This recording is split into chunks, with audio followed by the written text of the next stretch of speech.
How's it going, Dawn? Thanks for doing this. Another top 25 win this past Sunday. You guys are in that first place spot with 4 games to go. I know I've asked you this a lot of years, but do you ever talk about your place in the standings, especially being this close to where things are going to start being decided? I don't. We talk about it as a staff, but we don't talk to our players about it. They are, they have been singularly focused on the next game, so it's not something that we need to bring up and add extra pressure to the pressure that presents itself. But surely we've had a number of conversations amongst ourselves as staff members. Augusta, go ahead, and then Matt. Hey, Dawn, I wanted to ask just kind of about Aaliyah's campaign for National Player of the Year. We've seen a lot of talk on Twitter, and I just wanted to know, from your perspective, what should be discussed more, in the national narrative, and what are the places or people, if any specifically, that you wish would mention her name more often? Just what are you looking for in that conversation? I'm gonna address this, and then I'm gonna leave it alone because I don't want it to become a distraction. Because I've often told our team throughout the year, let's keep the main thing the main thing. But I did tell our team that I got off track a couple days ago, and I knew I got off track, and I wanted to address it because here's what I've seen. I've seen and heard during our telecast, our national televised game, other player of the years, deserving to have the spotlight and deserving of, the kind of year that other candidates are having. Yes, they deserve that space to commentators can express themselves however they want to. But I watched a nationally televised game the other day, and I barely heard Aaliyah's name. And I just wanted to be, I don't want to say fair. I guess I'll say abnormal from what it normally is, because she's worked too hard. She's done what she's supposed to do. She's the great example of how you should do things in life, in our sport, and getting better each and every year. And I don't trust the process. I am a Philadelphia 76ers fan, and I do trust that process of becoming, a really good team in the NBA.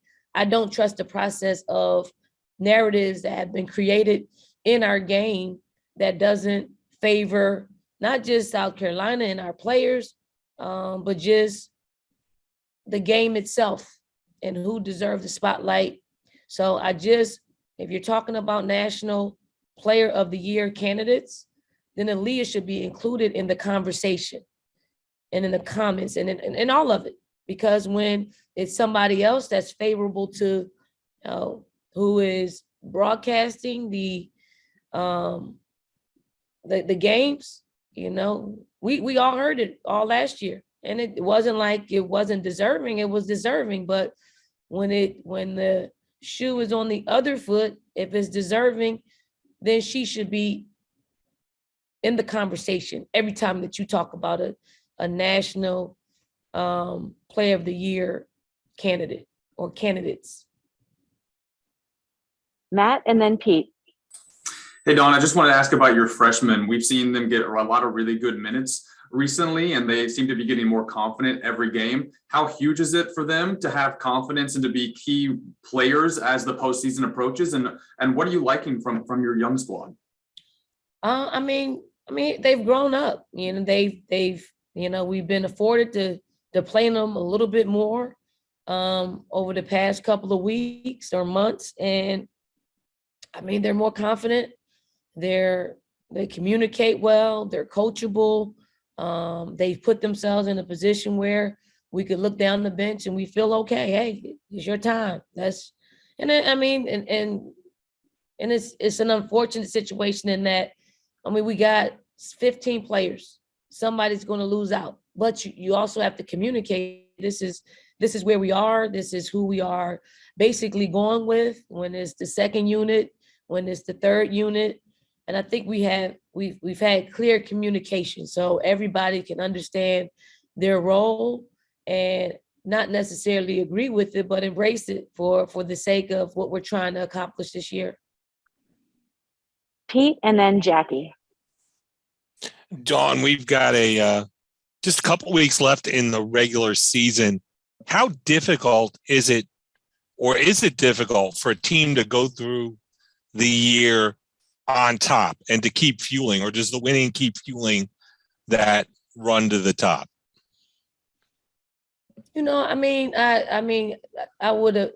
imagine it gets harder if you focus on that, but that's really hasn't been our focus. Our focus is on the next game. Honestly, I mean, and when you start basking in your glory, the pressure mounts, and there's already pressure there, and that pressure has to go somewhere. So it has to, and it's probably will come from me. If it's from me to everybody else, it wouldn't put people in a position to feel good and comfortable and confident. So I think our coaching staff, we put it in perspective. It's the next game up. And I think this team, ever since 2020, they've been that way. And it's just who we are. It's just how things have been, and where we don't really have to discuss the standings. We don't have to discuss, the pressures of continuing to win, although it's there. I mean, it's there, no doubt about it. But I think we're really comfortable with who we are and how we approach things. And, that comes from the top and it comes from the bottom up. And the players are pretty good about just coming in and taking each day as it, as it comes. Jackie, and then David. Hi, Dawn. Thanks so much for taking the time this afternoon. I just wanted to bounce off of Augusta's question and sort of, I'm curious if you could explain to me what this team might look like in a parallel universe without Aaliyah, and why this team, might not be the number one team in the country without her. Well, we've had Aaliyah for 2.5 years. So, it's really hard to see us without her, because, she's our comfort, without her. It's hard to imagine. It's hard to imagine. She's Teflon. She's been here. We play differently. Obviously, we would have Camilla. So we would still definitely pound that ball inside. It would look a little bit different. You're talking about a seasoned vet. It's hard for me to imagine not having her and her contributions. And it's just in so many different areas outside of the stat sheet, because she's a communicator, she's a captain, she's a leader, she's a great teammate, she's a great competitor. So, on top of the stats, you lose a cornerstone, and I don't want to imagine what that looks like until she graduates, until she plays her last game in the South Carolina uniform. Will we try to imagine what that looks like? Thanks, I appreciate that. David, and then Matt. Dawn, if you'll allow me, I'd like to skip ahead one game. Ever since you came here, the program's gotten better and better every year. You're on a national level now, one of the elite teams. But still, how much is it so important for this program, and how impressive is it for College Game Day to be coming here on Sunday for only the third time for a women's game? I think it's great. I think that's a pivot move. Like, women's basketball decision makers don't always pivot with what's happening on the ground in our sport. And it's a pivot, but it's also a pivot in which, we've been a really good basketball team. We've been doing some historical things here on and off the court that I think it's just only right to come here and experience all the things that we've been doing. Our fams, the fact that we don't lose very many games here, women's basketball is a place of, it's a lifestyle here in Columbia, South Carolina. And if you want to, mirror some of the things that we've been doing, other programs can do just that. I think we mirror what the rest of women's basketball could look like because of how we've done it. I mean, we've done it from the ground up, and we didn't skip steps. And we got players and coaches in here that are really committed to growing our game, growing our team. And the big picture is to grow our game. I mean, nobody would have thought, not even myself, from a just a aesthetic standpoint. I mean, I could imagine, honestly, winning national championships. I just couldn't imagine what it looked like and the community and how it's embraced our basketball team. And it's, it's beautiful. Like it's organic, it's genuine. It is something that you can get behind because it's, anybody can do it. Like seriously, anybody can do it from the way that we've done it. Matt and then Augusta. I actually wanted to ask about Auburn for tomorrow night. I know they've only won. Thank you, Matt. Appreciate it. I know they've only won one game in conference this year, but if you actually watch their games, they're not getting blown out. They're actually pretty close games. So do you think their record is actually kind of misconceiving as far as the type of team that they actually are? Yeah, I mean, it's unfortunate that their record doesn't reflect what they do out there. They play hard for 40 minutes. I think they're very similar to Florida, like very similar in they just work 40 minutes. And, you're seeing the flip side of, what could have been with Auburn as far as just, the games have been close. They work hard. They got players in really good positions to do what they do best. And they don't take their foot off the gas. So it's not a, I know everybody's thinking about Sunday, not us. I mean, it's not a trap game. We know exactly the type of team Auburn is. And it's not just because they beat Tennessee, it's because of what you just said. The games have been close. They got players who are, if you go down their personnel, I've said the word energy, like, for more than half of their team, for the majority of their team, they're energy players. They find extra possessions, they rebound the basketball. They have players that go downhill and force you to play the defense. So, I mean, we look forward to the challenge, and I know the teams that we played in our league have prepared us to play, a team like Auburn. So we look forward to the challenge. Augusta, and then we'll close it out with Jackie. Hey, Dawn, just a quick logistical question. When did LA and Camilla get back? What's it been like having them back? And then just to make sure, is everyone healthy and ready to go for tomorrow? They got back on Monday. They've been practicing with our team the last 2 days. We're every day they're adjusting to the time change.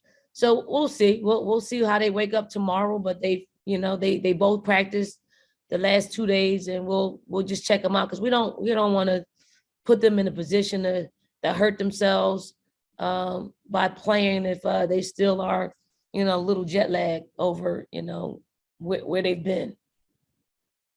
Jackie, go ahead.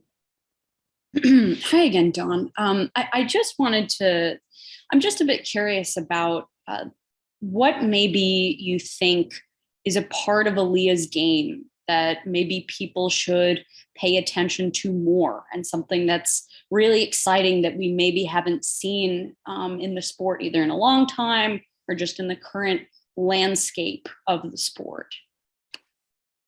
I mean, Aaliyah is a complete player. Like, yeah, she came into college probably as a dominant five, a center. Mm-hmm. She has turned her game into being a legitimate stretch four with all the things that she's done. And I know we want to look at her as a big imposing figure and get down there on that block and dominate. But I mean, she dominates on the perimeter. She dominates all over the floor. So it's her entire game. It's her entire, like, I mean, she really doesn't have any holes to her game. And I mean, she's played that way. You can double team her, you can triple team her, you can box her out, half of the time of the game, and the other half she's gonna, grab rebounds. The amount of attention that she gets night in and night out, and in practice. So she's just fluid, nothing, she doesn't get rattled. And she's always working. So, in order for you to really shut Aaliyah down, which is virtually impossible, I mean, you'd have to expend so much energy with one and two and three players that somebody else is going to rise up. And then if somebody else rises up, you got to circle back to that person. And then you leave her, and she just waits. She's very patient. How about that? I think she's patient. I think we underestimate how patient she is with always on the move. Like she's a moving target, and she never stops. So, but her patience is the thing that allows her to and what I mean by patience is she's always working, and she's waiting for the defense or the offense to take a break. So, but she's still working. And I think that is probably one of the underrated aspects of her game.